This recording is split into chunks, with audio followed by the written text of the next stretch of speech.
welcome to the Simpleton Review, the show so simple that you can follow along.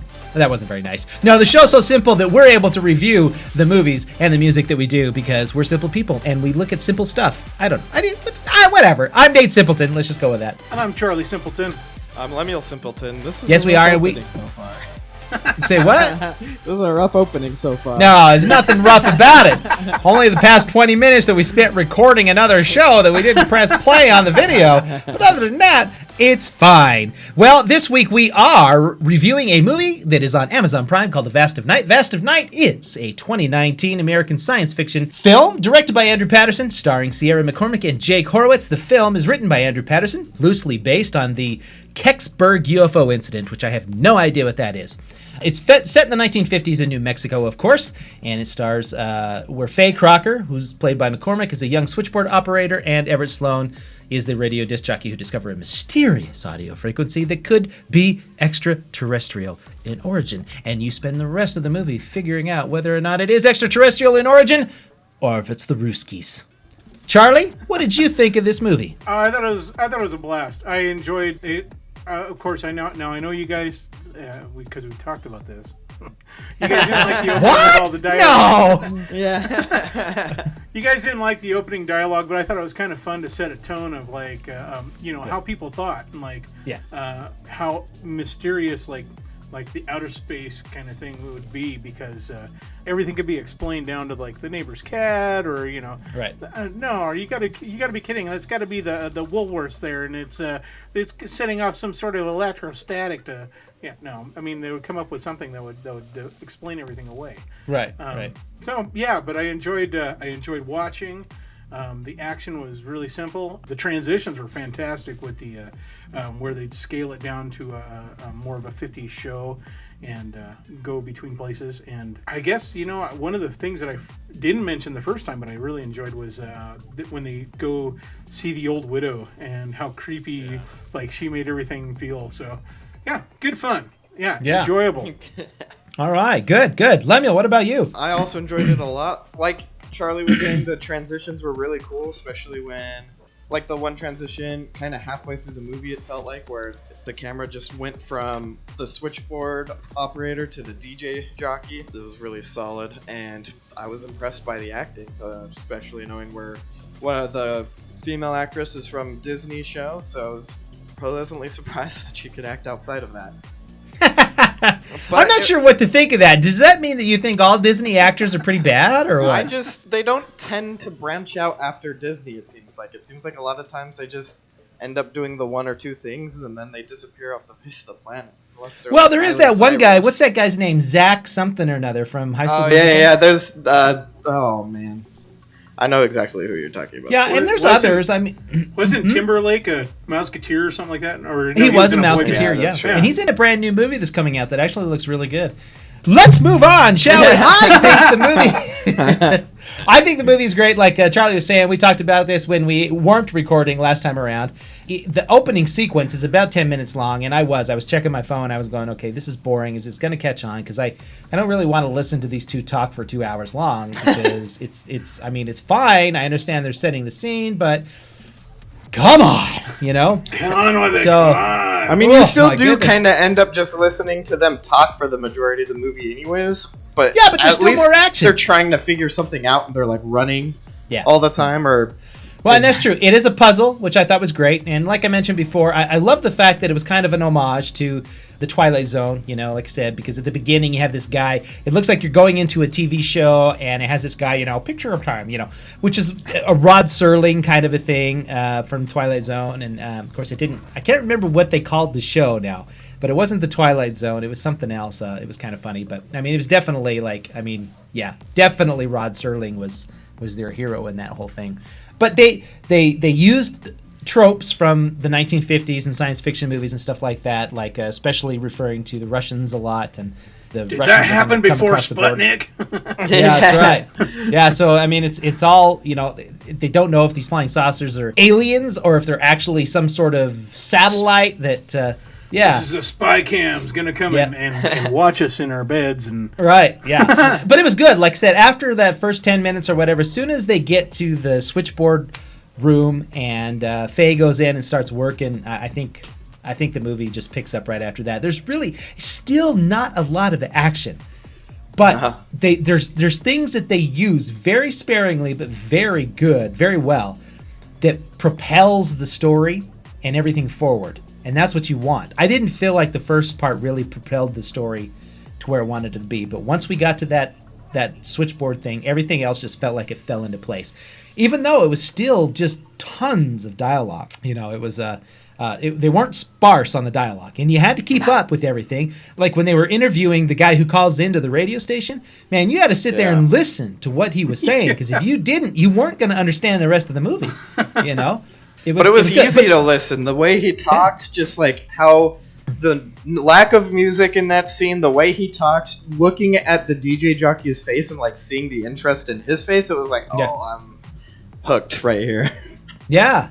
And like I said before, they were those cut scenes with those cameras. It was like they just like, okay, Act 1 is over, Act 2 starts. Act 2's over, Act 3 starts. It was, you did not even have to think about where the different acts and scenes were in this movie, because it was perfectly clear by their use of camera shots and stuff like that where one part began and one part ended. And like I said, I'm pretty sure the guy had the book. I don't know if you guys have ever read it, but if you haven't and you're interested in movies, go buy the book Saved the Cat, and you'll understand how to write a movie script. And I'm pretty certain this guy, what was his name, Andrew Patterson, had that book laid open while he was writing the script, because he didn't miss a beat. Every beat is talked about as Save the Cat. He had it. Beat, beat, beat, beat, beat, beat, beat. It was really funny. So anyways, go read the book, Save the Cat. Good book. Anyway.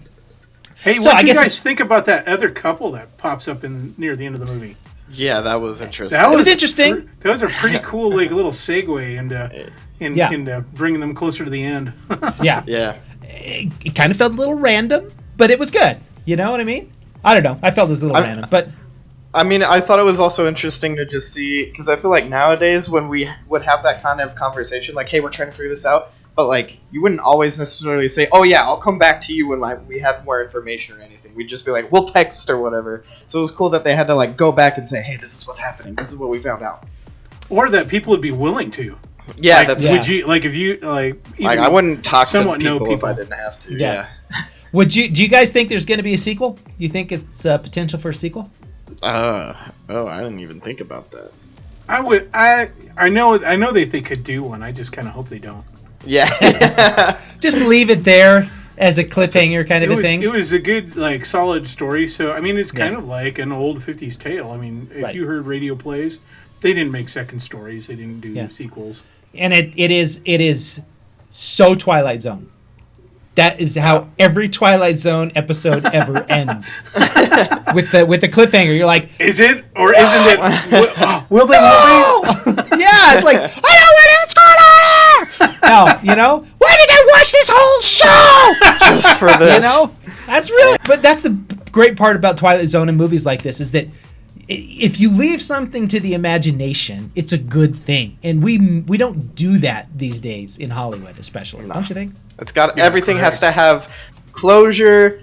You can't feel empty closure afterwards. Or like or potential and that's for why a sequel. That's why people like Tarantino are some of my favorites, because he doesn't usually have closure, and if he does have closure, it's everybody totally dies. not what you're thinking it's going to be. That's right. Everybody dies. It's fine. It's fine. All right, let's give our scores. Charlie, Telly, what do you think? I'm going to give it a 4. I thought it was great to watch, and I'm going to watch it again. Sweet. I'm sure of that. So, Lemuel. I give it a 4. It was great fun. I think I'd show it to this is one of those movies I'd show to people. Probably be like, you gotta watch this. It's so good. Really, you liked it that much? Yeah. I'm gonna agree with everybody, and I'm gonna give it a 4 as well. That's a 4. So guess what, ladies and gentlemen, this movie is Simpleton Certified. A bunch of doors. I love it. We're Simpleton Certified here. Vast of Night. Go check it out if you have Amazon Prime. It is free to you. It is worth the watch. Vast of Night on Amazon Prime. It's time now to move into our next segment here on the Simpleton Review, called Pop Culture Happiness. Lemuel, let's start with you. Oh, okay.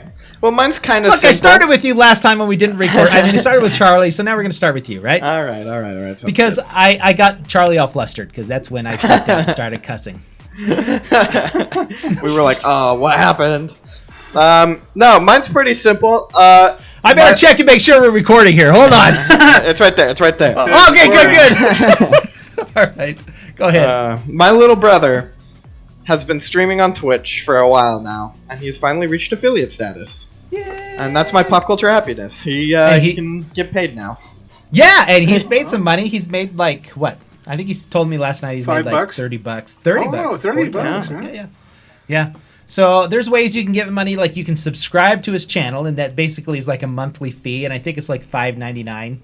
Unless you have, it depends. Yeah. yeah, unless you have Amazon Prime, and you can subscribe to one person on Twitch for free. And I think you get 20% off after that too. I think I get 20% off still. Oh, okay, yeah, and so that person you subscribe to for free, the person you subscribe to actually gets money from that subscription, even if it is Amazon Prime and it doesn't cost you anything technically.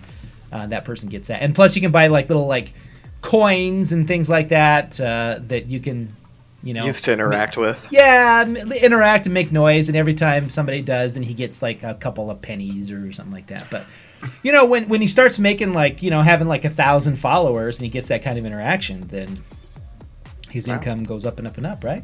Yep. Yeah. So that's groovy. Right on. That's a good thing. That makes me happy too. Chuckles, what about you? Oh, so one of my favorite personalities on the Jimmy Fallon show is not necessarily Jimmy Fallon. So I really enjoy Questlove. Questlove is the man. So he's like the straight man in all of his gags and stuff. So yeah, but with that comb in his hair, with the pick, with the perm comb, yeah. So the Questlove pick, or whatever is it's called. Oh, yeah, yeah, pick. Is that what it is? It's a pick. That's right? what it is. It's a pick. Yeah. Sorry. Go ahead, Charlie. Watch Spaceballs. It'll explain everything. No, I'm just kidding. Horrible. That's true. Anyway, Questlove is out there in Sundance this weekend because when we're recording, it's during Sundance. It's January 31st today. Anyway, he's debuting as a dick. No, it's not that. Yeah. He's the director. He's the director of a new documentary about the 1969 Harlem Cultural Festival. The film is called Summer of Soul, or When the Revolution Could Not Be Televised. And so this is something that we'll probably see after Sundance. Probably going to release on Sundance Channel, of course, sure. And probably through Prime or Netflix or something like that. Yeah, and or at least video on demand to begin with, right? Video on demand to begin with, yeah.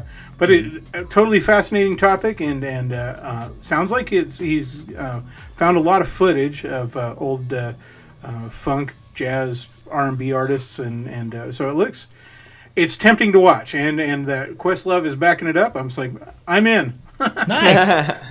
That is awesome. Well, cool. I'll have to check that out. I did hear about that was coming up, and that he had a documentary in it, and it sounds like it's really, really good. So I'll have to check that out. My happy.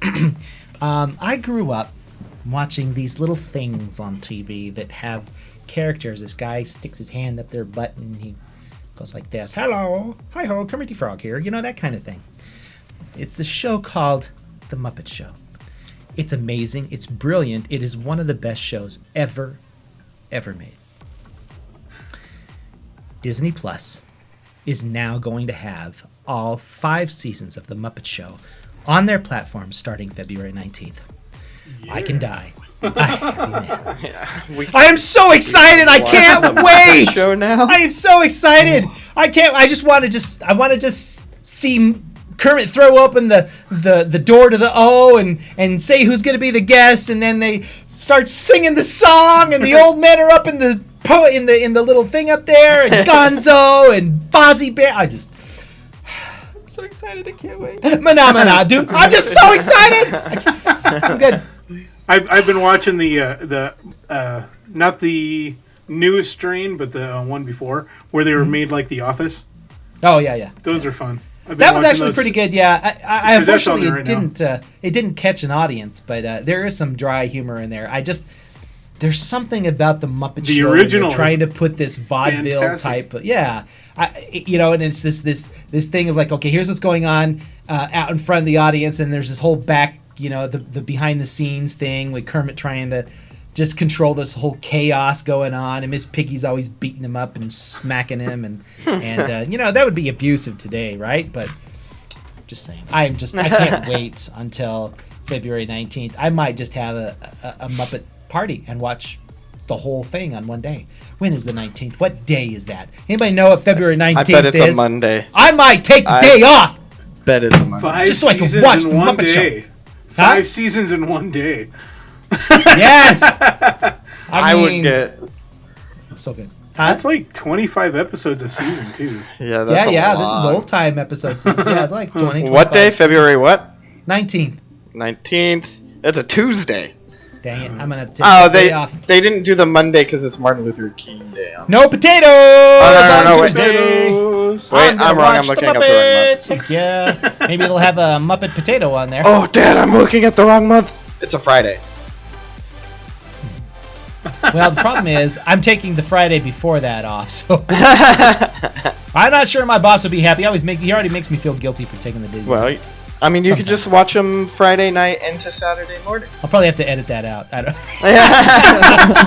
All right. Well, again, if you guys are interested, go ahead and watch The Vast of Night on Amazon Prime. You will like it. It is Simpleton certified for sure. And check out if you got access to the Sundance Channel, or if you've bought tickets to the Sundance Festival. It's all virtual online this year, so you can watch all the stuff that they're showing online. Questlove has a documentary. Sounds fantastic. If you are interested in checking out my son's Twitch channel, you can find him at the Braden's. It's like 3 Z's or something like that. You type it in, it'll come up. It's great. Yeah. He's a good streamer. He really is. He's really fun to watch. He's great. He interacts with everybody who talks to him. He's a ball to watch. He's got a really sardonic sense of humor, which makes me laugh. So it's pretty awesome. And the Muppet Show. The Muppet Show. Show, All right. show.